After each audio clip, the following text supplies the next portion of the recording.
Jai Jai Shri Chaitanya Jaya Nityananda. Jai Jai Shri Chaitanya Jaya Nityananda. Jaya Dvaita Chandra Jaya Gaura Bhakti Vrinda. Jaya Dvaita Chandra Jaya Gaura Bhakti Vrinda.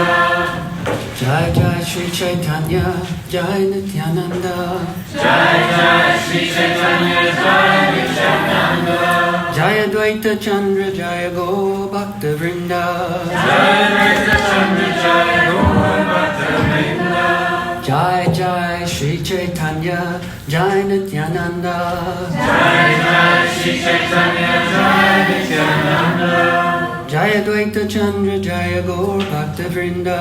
Jaya Dvaita Chandra Jaya Gaura Bhakti Vrinda. Reading this evening from the Sri Chaitanya Charitamrita. This is Adi Leela, chapter 4, the confidential reasons for the appearance of Sri Chaitanya Mahaprabhu. And we're looking at text 39 to 41, beginning with text 39, which is the verse we will chant. If the ladies can't see that, feel free to go online. That's Adi Leela, chapter 4, text 39 to 41.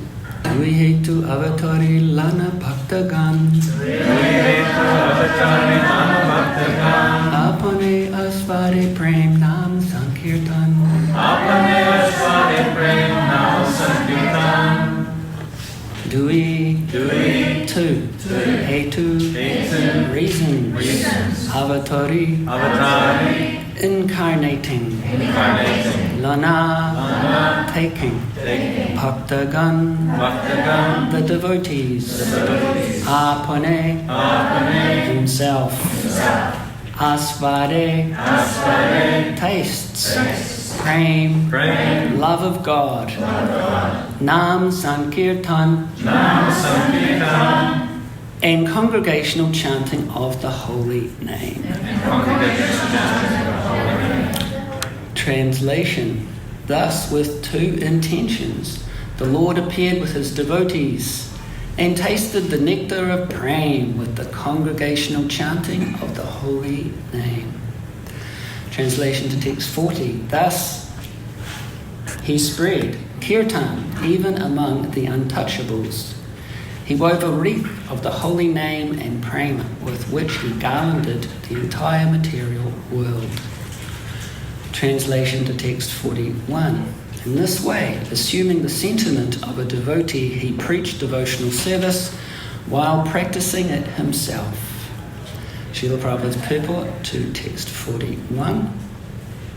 When Rupa Goswami met Lord Sri Chaitanya Mahaprabhu at Prayaga, he offered his respectful obeisances by submitting that Lord Chaitanya was more magnanimous than any other avatar of Krishna because he was distributing love of Krishna.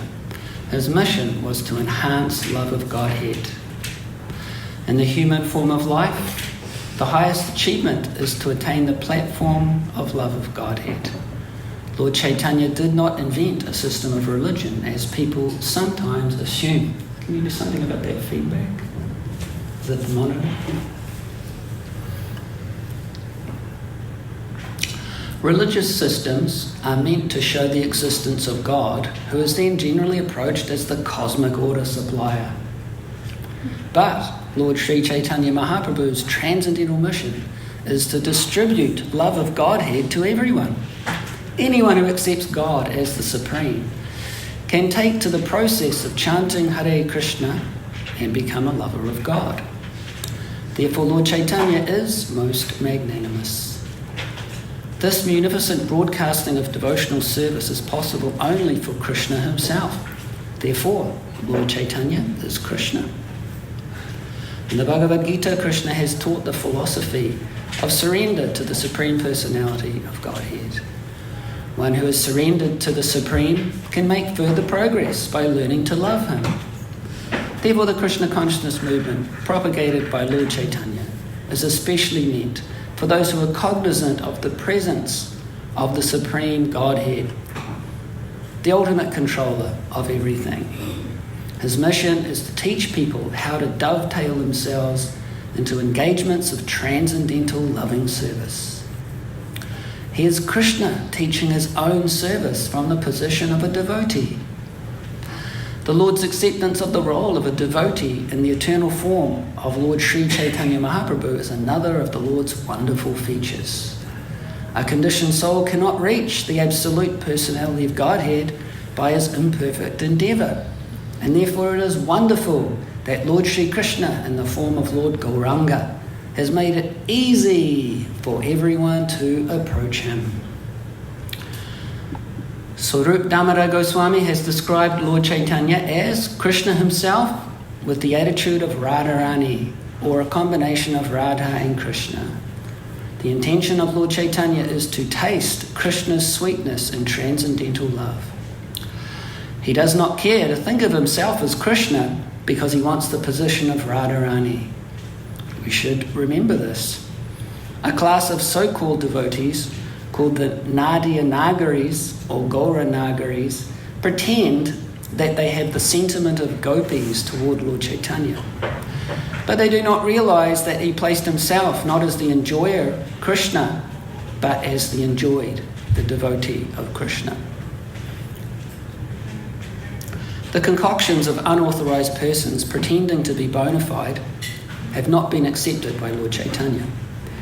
Presentations such as those of the Gaura Nagaris are only disturbances to the sincere execution of the mission of Lord Chaitanya. Lord Chaitanya is undoubtedly Krishna himself, and he is always non-different from Srimati Radharani. But the emotion, technically called Vipralambha Bhav, which the Lord adopted for confidential reasons, should not be disturbed in the name of service. A mundaner should not unnecessarily intrude into affairs of transcendence and thereby displease the Lord. One must always be on guard against this sort of devotional anomaly. A devotee is not meant to create disturbances to Krishna. As Srila Rupa Goswami has explained, devotional service is anukulyena, or favourable to Krishna. Acting unfavourably toward Krishna is not devotion. Kamsa was the enemy of Krishna. He always thought of Krishna, but he thought of him as an enemy. One should always avoid such unfavourable so-called service. Lord Chaitanya has accepted the role of Radharani, and we should support that position, as Swarup Damodar did in the Gambhira, the room where Lord Chaitanya Mahaprabhu stayed in Puri. He always reminded Lord Chaitanya of Radha's feelings of separation, as they are described in Srimad Bhagavatam, and Lord Chaitanya appreciated his assistance. But the Gaura Nagaris, who placed Lord Chaitanya in the position of enjoyer and themselves as his enjoyed, are not approved by Lord Chaitanya. Just realised I just couldn't read that, sorry. Or by Lord Chaitanya's followers. Instead of being blessed, the foolish imitators are left completely apart. Their concoctions are against the principles of Lord Sri Chaitanya Mahaprabhu. The doctrine of transcendental enjoyment by Krishna cannot be mixed up with the doctrine of transcendental feeling of separation from Krishna in the role of Radharani. Om Agyana Timirandasya Gyananjana Shalakaya Chakshu Militam Yena Tasmai Shri Gurave Namaha.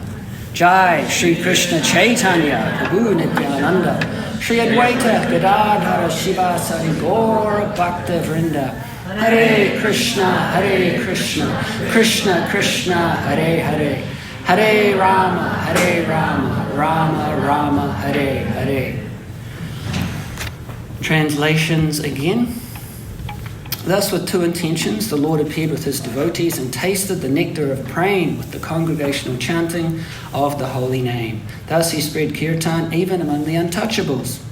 He wove a wreath of the holy name and prema with which he garlanded the entire material world. In this way, assuming the sentiment of a devotee, he preached devotional service while practicing it himself.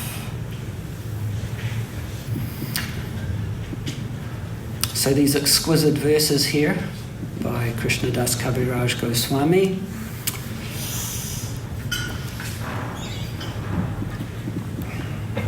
begin our humble presentation on this most auspicious of all auspicious days, Shri Gaura Purnima, the appearance of the Supreme Personality of Godhead, Sri Chaitanya Mahaprabhu. As Krishna has two reasons for appearing, one primary and the other incidental, so Sri Chaitanya Mahaprabhu also has two reasons for appearing. One primary and one secondary, incidental. And we hear about those in these texts today.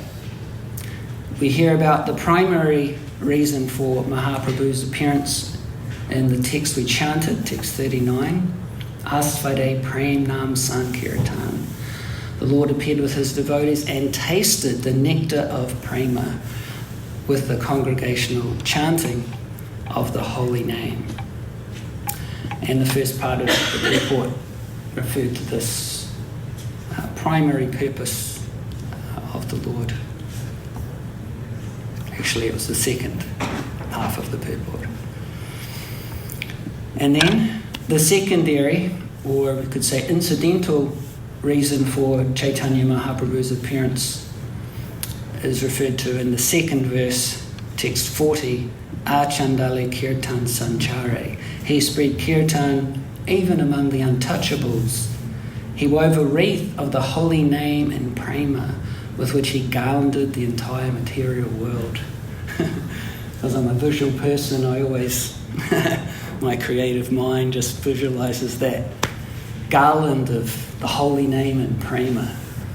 Imagine Lord Chaitanya just making that garland and then just garlanding the whole material world. What a beautiful sight. And Srila Prabhupada explained this secondary purpose in the first half of his purport. So we'll look at these two purposes in greater detail tonight, and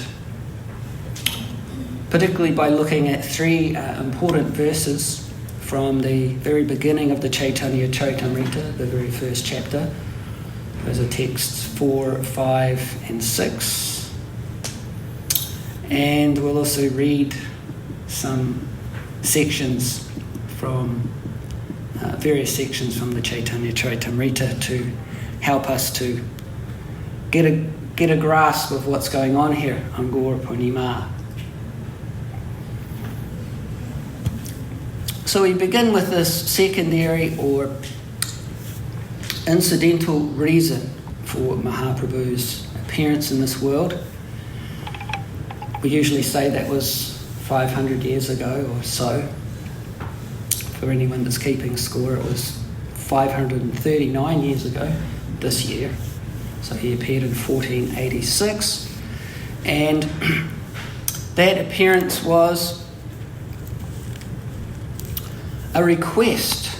It was caused by a request from his devotee Advaita Acharya.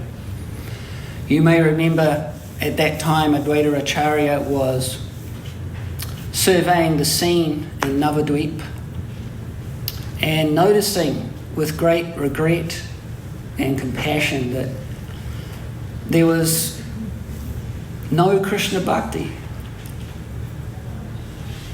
There was pious activities, there were impious activities, but there was no Krishna bhakti. And he thought, I'm just an ordinary man. What can I do about this? Of course, he's the Supreme Personality of Godhead, but in the role of a devotee, he is thinking like that, and he thought that only if the Supreme Lord himself appears can this situation be rectified. Therefore I will worship Krishna with tulsi leaves and Ganges water, and in this way I will make a heartfelt appeal to the Lord to please appear and begin his Sankirtan movement, the Yuga Dharma of chanting the holy name. So Mahaprabhu's appearance in this secondary reason, it has three aspects to it, and this is one. He came to answer this call of Advaita Acharya. And just as Krishna, 5,000 years ago, entered the heart of Vasudeva, his devotee father, and was then transferred to the heart of Devaki, the wife of Vasudeva, his devotee mother. Similarly, Chaitanya Mahaprabhu, he entered the heart of Jagannath Mishra, his father, and was transferred to the heart of Sachi Devi. And he was in the womb of his mother for 13 months, 13 lunar months. So a rather long pregnancy there. And about that particular night on which Chaitanya Mahaprabhu appeared, the author, Krishnadas Kaviraj Goswami, says, I offer my respectful obeisances unto the full moon evening in the month of Balguna, an auspicious time, full of auspicious symptoms, when Lord Sri Chaitanya Mahaprabhu advented himself with the chanting of the holy name, Hare Krishna. He says that on the full moon evening of the month of Phalguna, when the Lord took birth, coincidentally, there was also a lunar eclipse. And he explains that the reason that there was a lunar eclipse on this full moon evening was because Rahu, the planet Rahu, who's a person, he was thinking that the Supreme Personality of Godhead is going to appear tonight. It's a full moon night, but what is the use of this mundane full moon that has black marks all over its body? What is the use of this mundane full moon when the full moon of Lord Chaitanya, right, Gaura Chandra, is going to appear? So therefore I will cover that full moon. In this way there was a lunar eclipse on the evening of Chaitanya Mahaprabhu's appearance. And Kaviraj Goswami says, in jubilation, everyone was chanting the holy name of the Lord. Hari, Hari! Hari, Hari! And Lord Sri Chaitanya Mahaprabhu then appeared, after first causing the appearance of the holy name. So this is very significant. So Advaita Acharya, when he realized that Mahaprabhu had answered his call, he was also, like so many others, bathing in the Ganges, as is the custom when there is an eclipse. It's customary to bathe in the Ganges and chant the holy name. Hari, Hari! Hari, Hari! So this was happening, but Advaita Acharya was just dancing in this unusually ecstatic way. And no one could really understand why he was so happy. It's a lunar eclipse, oh great, but why is he so happy? Even Haridas Thakur was also dancing in ecstasy because they knew Mahaprabhu had appeared. And Advaita Acharya felt, yes, now my mission is successful. I have caused the descent of the Supreme Personality of Godhead. And he also gave so much charity, which was astounding to Haridas Thakur. He was wondering, why is he giving so much charity? Then he realized, oh yes, because Mahaprabhu is appearing. What could be a more auspicious moment to give charity? And Advaita Acharya's wife visited the home of Jagannath Mishra just after the appearance of Chaitanya Mahaprabhu. And she brought so many gifts. She bought all sorts of gifts for the baby, jewels and gold and silver and different garments and things. And she could tell that she was just looking at this just incredibly beautiful golden baby, and she just could see that other than a difference in colour, he was directly Krishna of Gokula himself. And she felt like, out of maternal affection, her heart was melting, just looking at this exquisitely beautiful golden baby. Kaviraj Goswami says that she blessed the newborn child by placing fresh grass and paddy on his head and saying, "May you be blessed with a long duration of life." But being afraid of ghosts and witches, she gave the child the name Nimai. So this is because he was born under the neem tree, and the neem tree has antiseptic properties, and that apparently those properties repel ghosts. Something to remember. So therefore he was known as Nimai from that time on, although his real name was Vishvambara. And later he was known as Nimai Pandit, the great scholar. And from here, Kaviraj Goswami gives a most exquisitely beautiful description of how, right from his appearance, even actually before his appearance, at his appearance, and then throughout his whole life, under different pleas, he inspired people to chant the holy name of Hare Krishna Mahamantra. He says, at his birth, in his childhood, and in his early and later boyhood, as well as in his youth, Lord Chaitanya Mahaprabhu, under different pleas, induced people to chant the holy name of Hare, the Hare Krishna Maha Mantra. In his childhood, when the Lord was crying, he would stop immediately upon hearing the holy names, Krishna and Hare. All the friendly ladies who came to see the child would chant the holy names, Hare, Hare, Hare, Hare, as soon as the child would cry. When all the ladies saw this fun, they enjoyed laughing and called the Lord Gaura Hare, which means golden Krishna. From then on, Gaura Hare became another of his names. His childhood lasted until the date of Hate Kadi, the beginning of his education, and his age from the end of his childhood until he married is called Poganda. After his marriage, his youth began, and in his youth, he induced everyone to chant the Hare Krishna Mahamantra anywhere and everywhere. During his Poganda age, he became a serious student and also taught disciples. In this way, he used to explain the holy name of Krishna everywhere.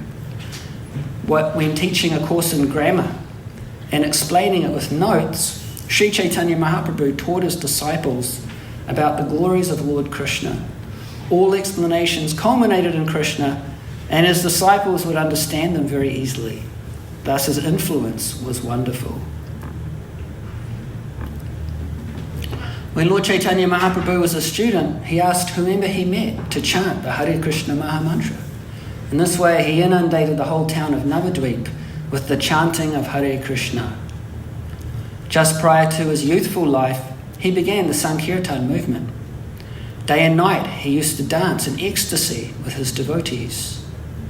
The Sankirtan movement went on from one part of the town to another, as the Lord wandered everywhere performing kirtan.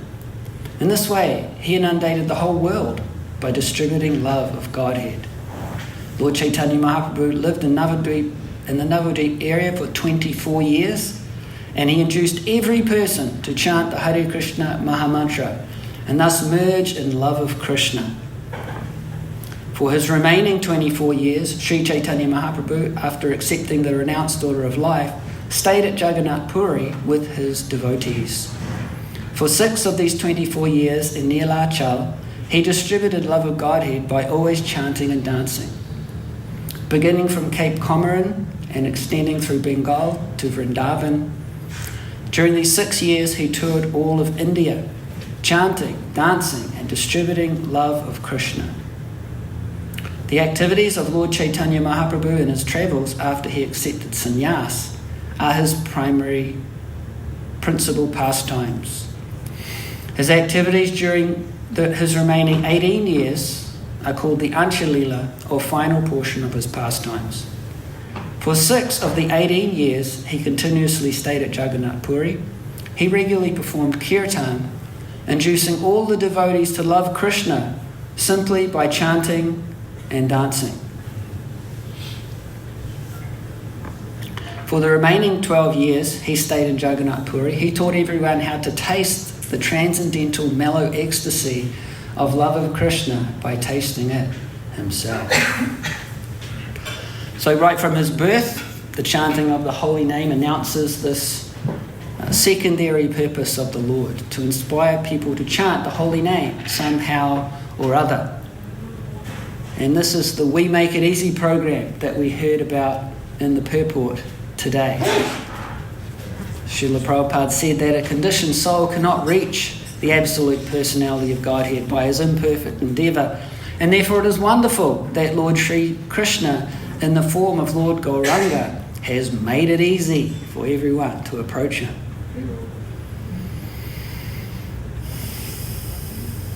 What does it mean that he's made it easy? Do we think that?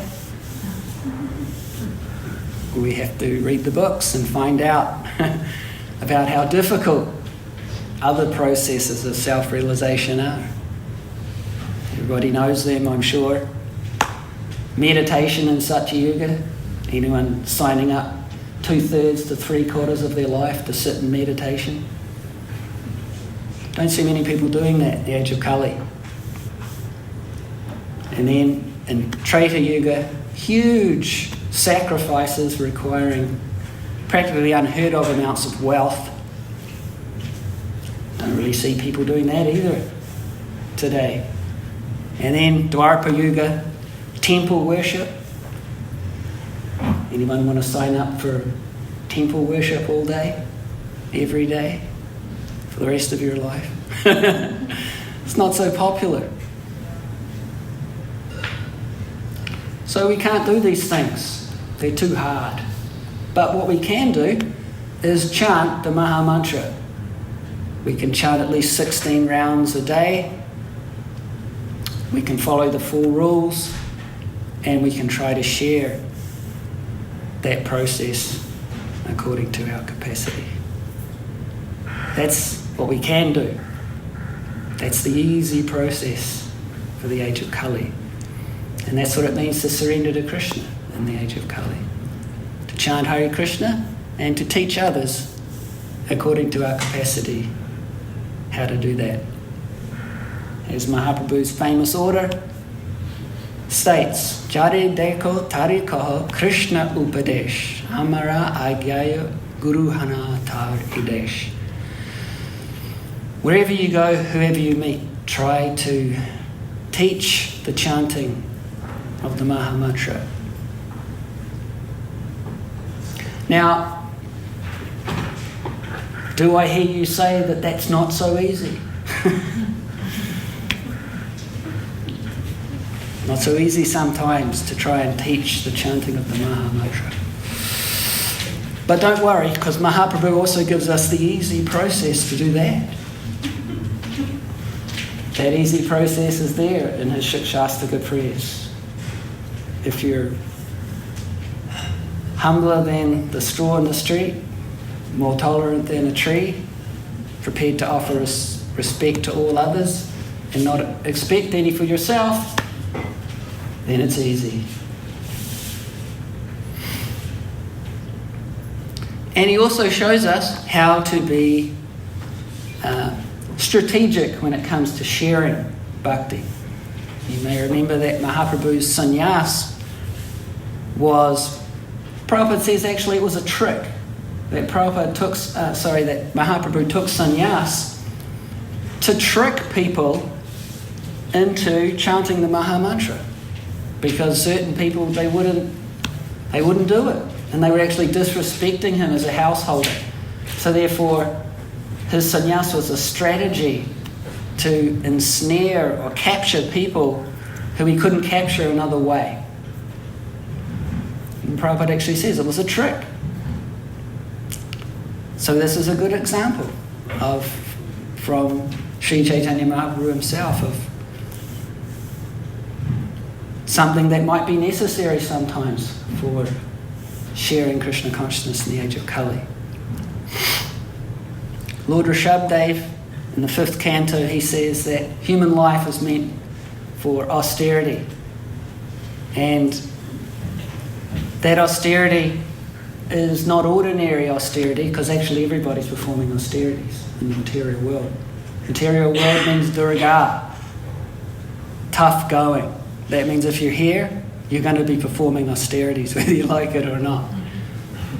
But he says, tapo divyam, human life is meant for a different kind of austerity, a transcendental austerity, by which your existence becomes purified, and then when you're purified, then you can actually taste real happiness.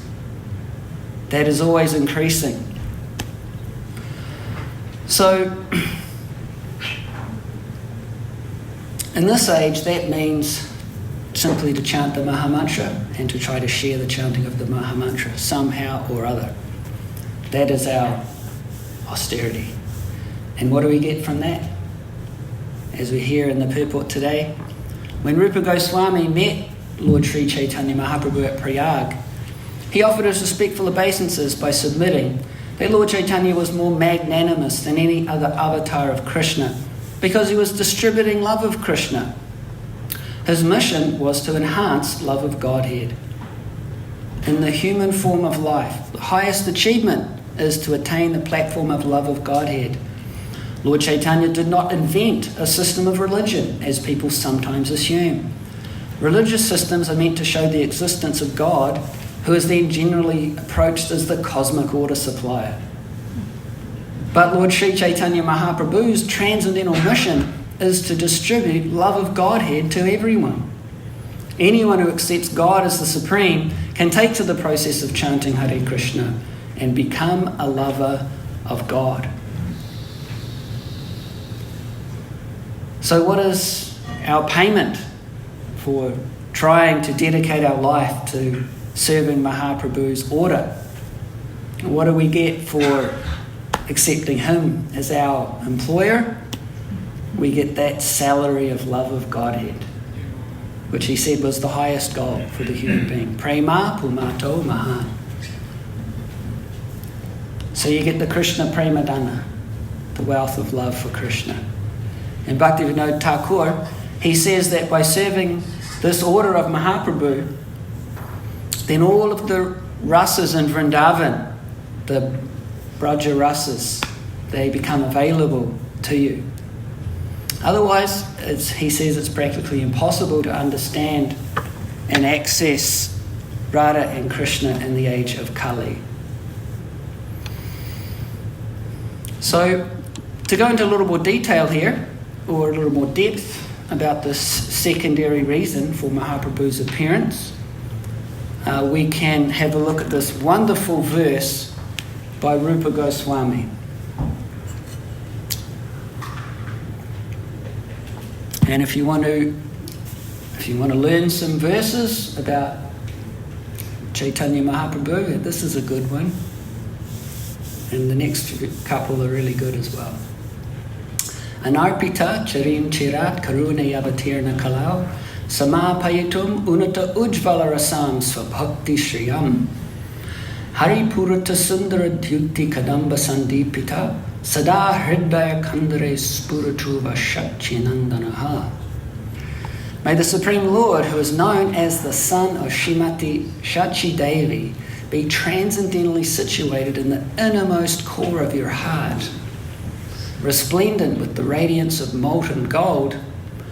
He has descended in the age of Kali by his causeless mercy to bestow what no incarnation has ever offered before, the most elevated mellow of devotional service, the mellow of conjugal love.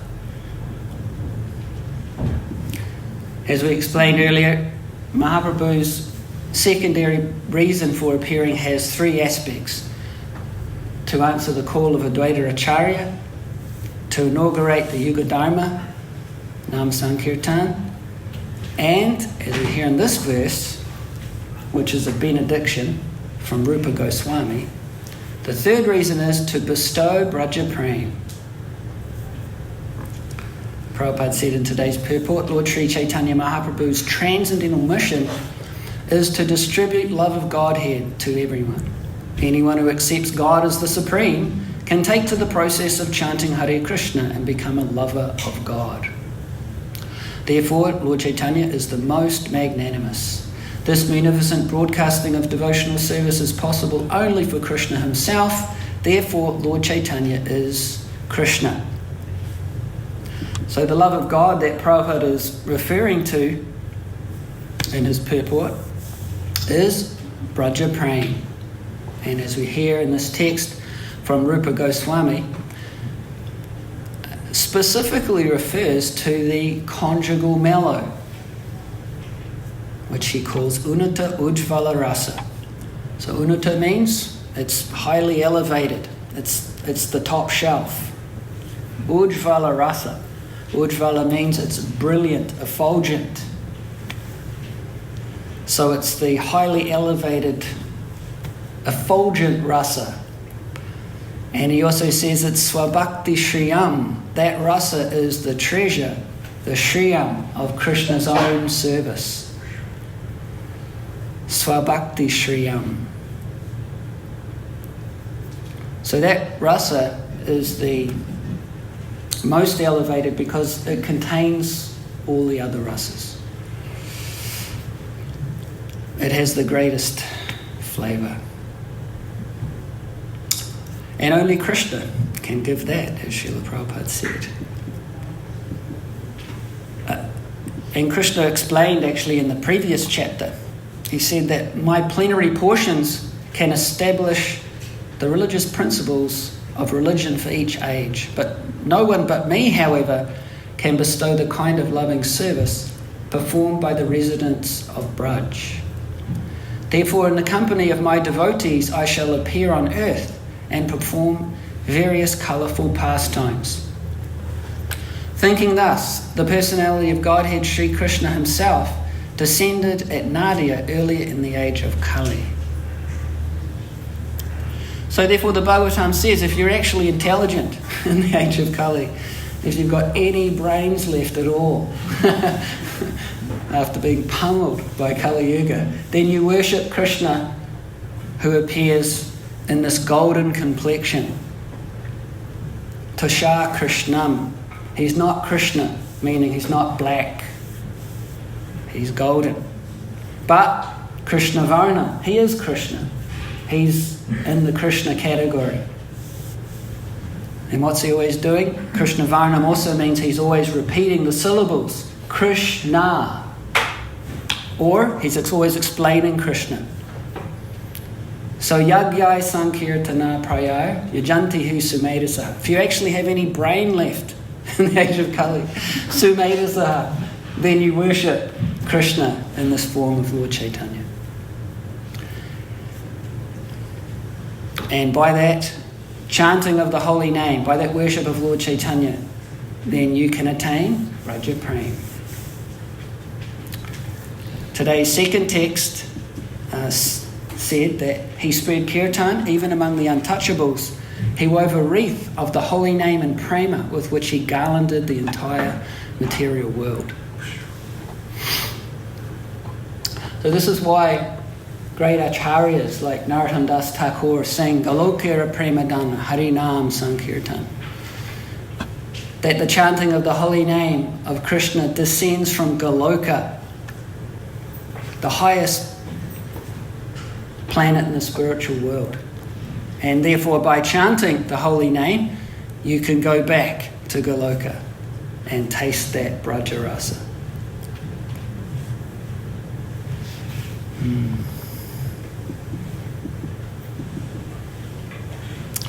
Also, Mahaprabhu, Rupa Goswami has said in this verse an interesting thing. Anarpita charim chirat.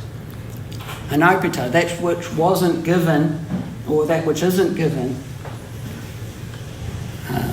charim, but which was formerly given. Chirat, for a long time. In other words, that which was given but has not been given for a long time. Actually, Prabhupada in his translation to this verse, you'll notice, says, by his causeless mercy to bestow what no incarnation has ever offered before.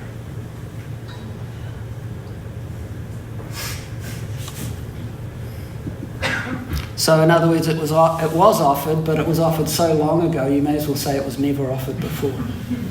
How long ago was it? A day of Brahma.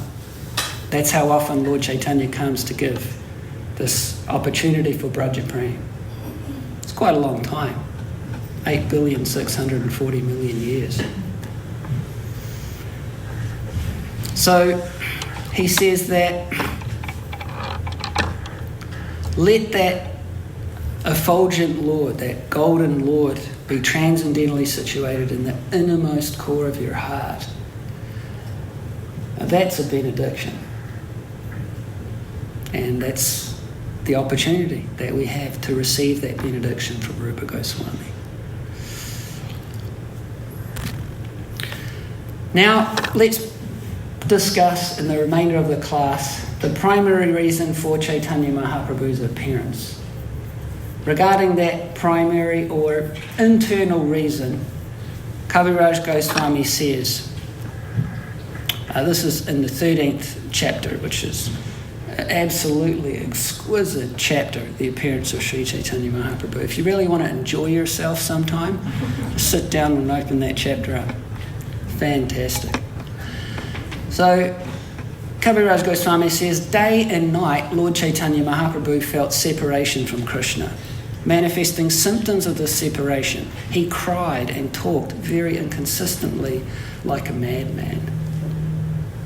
As Srimati Radharani talked inconsistently when she met Uddhava, so also Sri Chaitanya Mahaprabhu relished both day and night such ecstatic talk in the mood of Srimati Radharani. The Lord used to read the books of Vidyapati, Jayadev and Chandidas, relishing their songs with his confidential associates like Sri Ramananda Rai and Swarup Damodar Goswami. In separation from Krishna, Sri Chaitanya Mahaprabhu relished all these ecstatic activities, and thus he fulfilled his own desires. I'll come back to that point. So particularly in the last 12 years of his life, Mahaprabhu appeared, as we hear in this description from Kaviraj Goswami, to external vision like a madman. And actually it was true. He was mad. He was mad with love of Krishna, which to an ordinary person looks like insanity. Just as to someone who has love of Krishna, the ordinary person looks like they're mad. So who's actually crazy? Well, they're both crazy. The one kind of madness leads to unlimited suffering, and the other kind of madness leads to the greatest bliss. And that's what Mahaprabhu has come to taste, the greatest bliss. That is his primary reason for appearing. To help us understand that, we can look at this. Another exquisite verse quoted by Krishnadas Kaviraj from the diary of Swarup Damodar Goswami. This was the verse that His Holiness Devamrita Swami Maharaj read from this morning.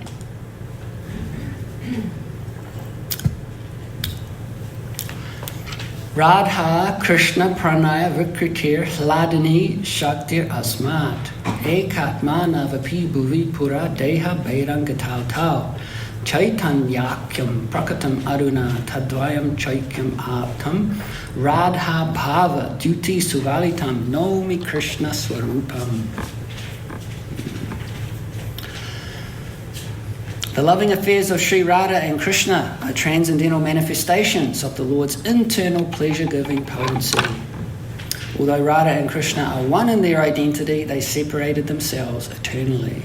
Now these two transcendental identities have again united in the form of Sri Krishna Chaitanya. I bow down to him who has manifested himself with the sentiment and complexion of Srimati Radharani, although he is Krishna himself.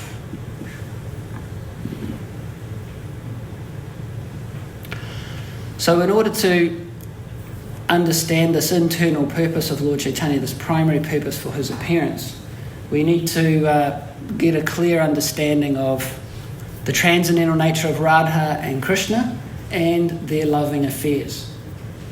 And that's why Kaviraj Goswami helps us out with this verse here.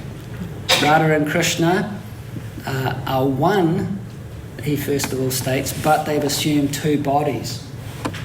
Why is that? To taste rasa. It's for happiness, it's for pleasure. Love requires two. That's why in the impersonal conception of the Absolute, there's no conception of love, because if there's just one, where's the exchange? Where's the rasa? Right? So Krishna and Radha are one because the potency and the potent are one. Shakti, Shakti, Mathura Beta, as the Vedanta Sutra says. But they take two bodies to exchange love. You know the old saying, it takes two to tango. And now they've appeared in one body as Lord Chaitanya for the same reason. For the same reason, but with a bit of a different slant. So Kaviraj Goswami says, if we really want to understand Lord Chaitanya, we have to understand Radha Krishna, because he is the combined form of Radha Krishna. He says, therefore I shall first delineate the position of Radha and Krishna. From that description, the glory of Lord Chaitanya will be known. He says, Srimati Radhika is the transformation of Krishna's love. She is his internal energy called Hladini. That Hladini energy gives Krishna pleasure and nourishes his devotees. Lord Krishna's body is eternal, Sat, full of knowledge, Chit, and full of bliss, Ananda. Sri Radha is the full power, and Lord Krishna is the possessor of full power. The two are not different, as evidenced by the revealed scriptures. They are indeed the same, just as musk and its scent are inseparable, or as fire and its heat are non-different. Thus Radha and Krishna are one, yet they have taken two forms to enjoy the mellows of pastimes. So what we get here is that they are transcendental to anything material. Radha and Krishna are transcendentalists.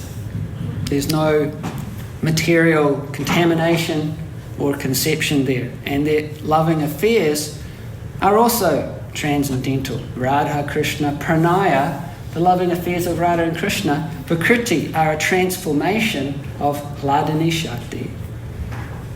The pleasure potency of the Lord, the spiritual potency.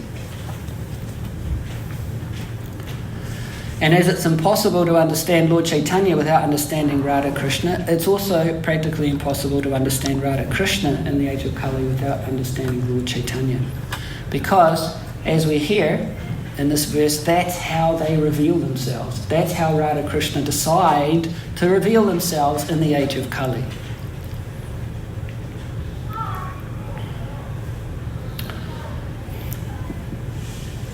This verse also reveals that Mahaprabhu is technically not an avatar, although we can loosely refer to him as an avatar because he has descended from the spiritual world. More precisely, because he is Krishna himself, Krishna Swarupam, therefore he is avatari, he's the source of all incarnations. That's why he gives that Braja Prem. So why did Radha and Krishna combine as Mahaprabhu? Kaviraj Goswami explains that very interesting point, that although Krishna tasted that Braja Prem in his appearance 5,000 years ago, and he says that he chewed the essence of the mellows of love. Beautiful, isn't it? Chewed the essence of the mellows of love. Wouldn't you like to do that? Isn't your heart just like, oh, when will I be able to chew the mellows of the essence of the mellows of love? Even though he did that, he still couldn't fulfill 3 desires, although he tried to. You think, what, he couldn't fulfill his desires? And Krishna couldn't fulfill his desires, although he tried to. So Kaviraj Goswami explains that Radha Krishna's combination as Mahaprabhu grows from his position as the foremost enjoyer of loving exchanges. It's a beautiful name of Krishna, Rasika Shekhar. a rasika. A rasika is someone who enjoys rasa, and sheka means the best. So Krishna's rasika sheka, he's the best enjoyer of the mellows of love. So this is the cause, the real cause of his combination as Chaitanya Mahaprabhu, because if he's really the foremost enjoyer of loving exchanges, rasika sheka, then how is it that his devotees enjoy more than he does? It's a bit of a head scratcher for Krishna. So the primary reason for Mahaprabhu's appearance then also has three aspects, like the secondary reason. And those three aspects are the three desires that Krishna couldn't fulfill when he appeared 5,000 years ago. So to help us out to understand those desires, we can go to yet another exquisite verse quoted by Krishnadas Kaviraj Goswami. Sri Radhaya Pranaya Mahima Kidrisho Vanayaiva Swadyo Yena Bhuta Madurima Kidrisho Vamadiyaha Sokyam Chasya Mad Anubhavata Kidrisham Veti Lobhat Tabbavadya Samajani Shachi Garba Sindha Harindu. Desiring to understand the glory of Radharani's love, the wonderful qualities in him that she alone relishes through her love, and the happiness she feels when she realizes the sweetness of his love. The Supreme Lord Hari, richly endowed with her emotions, appeared from the womb of Shrimati Shachi Devi as the moon appeared from the ocean.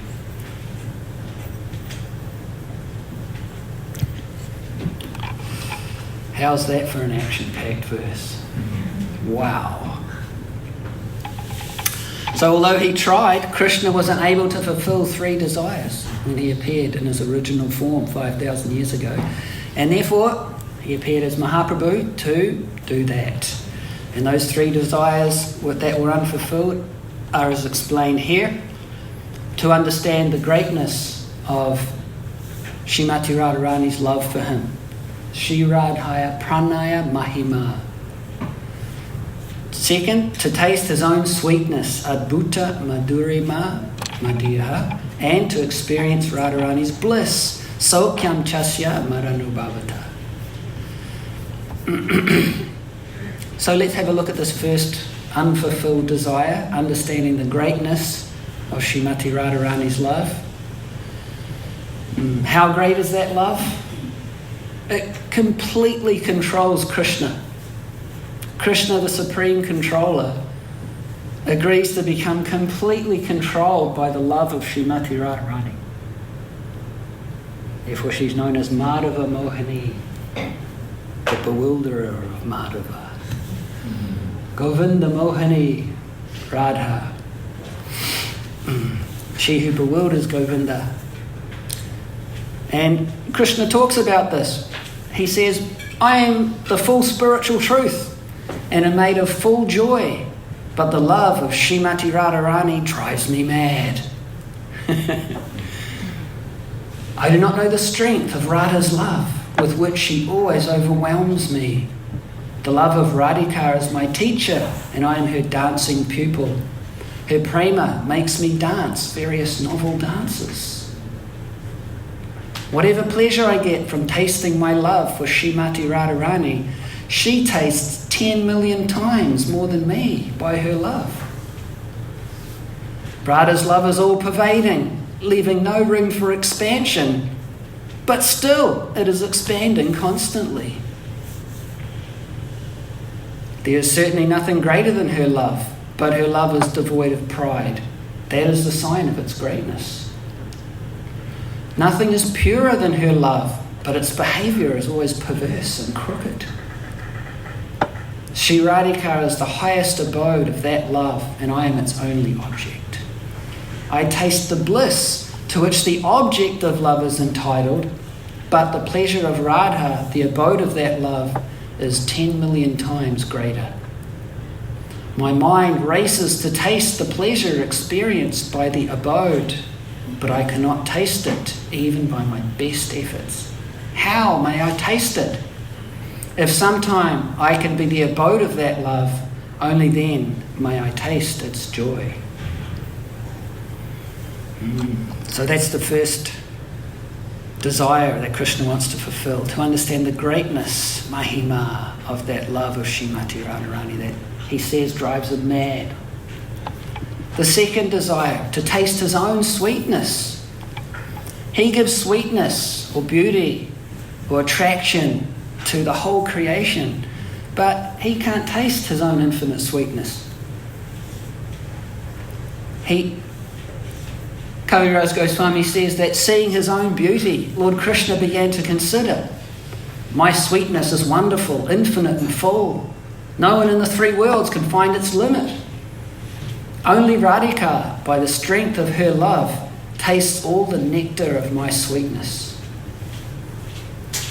So in this section, Kaviraj Goswami explains that to Srimati Radharani, because her love, as we heard, there's nothing greater than it, but still it's always expanding. And as it expands, Krishna's beauty appears to her to be newer and newer at every moment. Krishna says, if I see my sweetness in a mirror, I'm tempted to taste it, but nevertheless I cannot. If I deliberate on a way to taste it, I find that I hanker for the position of Radhika. So that's the second desire, to taste his own sweetness. Adbhuta Madhurima. And then the third desire, to experience her bliss. Remember, Krishna said that her bliss is 10 million times more than his. How does that work? Kaviraj Goswami explains in this section that the gopis' service to Krishna is only for his enjoyment. They have no desire at all for their own happiness. The concept doesn't exist to them. Yet, happiness was imposed upon them. We have many things in this world that are imposed upon us, but happiness is generally not one of them. But for the gopis, even though they have no desire for their own happiness, Krishna imposes happiness upon them. And that happiness is 10 million times more than his.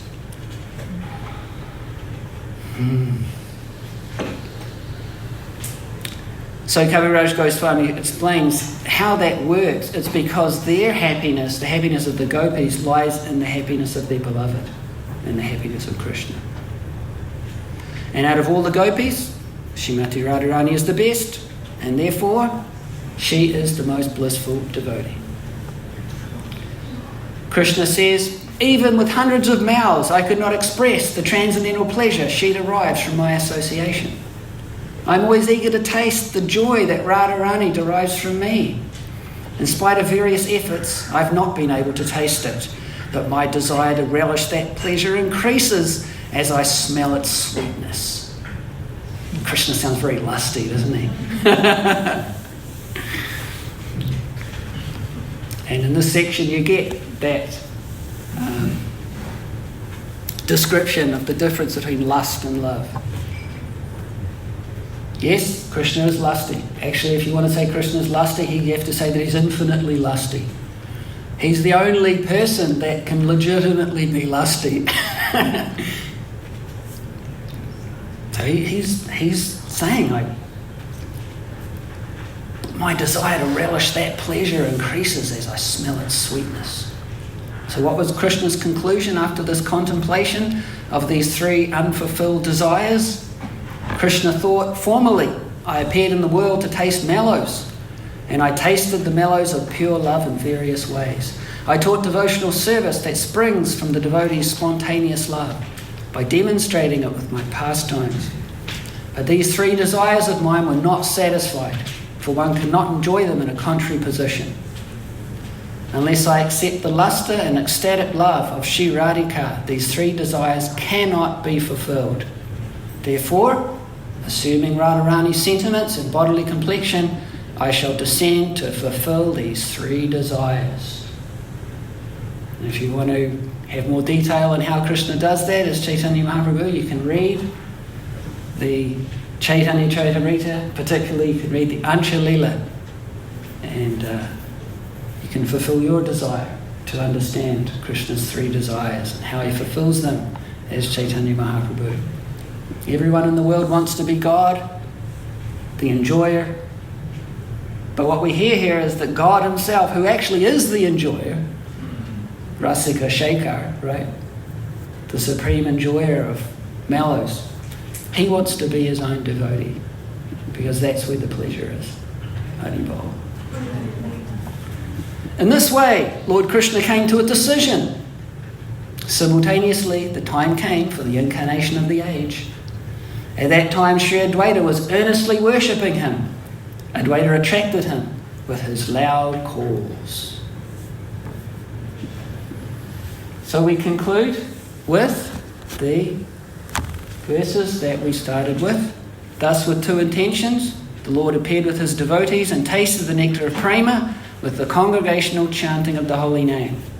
Thus he spread kirtan even among the untouchables. He wove a wreath of the holy name in prema with which he garlanded the entire material world. In this way, assuming the sentiment of a devotee, he preached devotional service while practicing it himself. Sri Chaitanya Mahaprabhu ki, Jai. Sri Gaura Purnima Mahotsava ki, Gaura Premanandi. Thank you, Hare Krishna.